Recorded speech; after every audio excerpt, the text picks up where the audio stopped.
नगर मनमाड राष्ट्रीय महामार्गावरील कोपरगाव तालुक्यातील येसगाव शिवारात शुक्रवार दिनांक 18 जुलै 2025 रोजी रात्री 10 वाजेच्या सुमारास हॉटेल संस्कृती समोर भीषण अपघात घडला। या अपघातात एक जण जागीच ठार झाला असून 2 ते 3 जण गंभीर जखमी झाले आहेत। प्राथमिक माहितीनुसार नादुरुस्त स्थितीत रस्त्याच्या कडेला उभ्या असलेल्या ट्रॅक्टर ट्रॉलीला भरधाव वेगात पाठीमागून येणारी शिटर रिक्षा धडकली। धडकेचा जोर इतका जबरदस्त होता की रिक्षाचे मोठे नुकसान झाले असून वाहनातील प्रवाशांना गंभीर इजा झाली।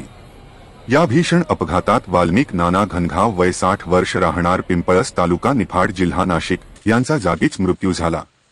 त्यांचा मृतदेह शवविच्छेदनासाठी कोपरगाव ग्रामीण रुग्णालयात हलविण्यात आला आहे। तसेच सलीम रज्जाक सय्यद वय 32 वर्ष राहणार येसगाव हे गंभीर जखमी झाले असून त्यांच्यावर तातडीने उपचार सुरू करण्यात आले आहेत। इतर 2 जखमींना कोपरगाव शहरातील खासगी रुग्णालयात दाखल करण्यात आले असून त्यांची प्रकृतीही चिंताजनक असल्याचे सांगण्यात येते।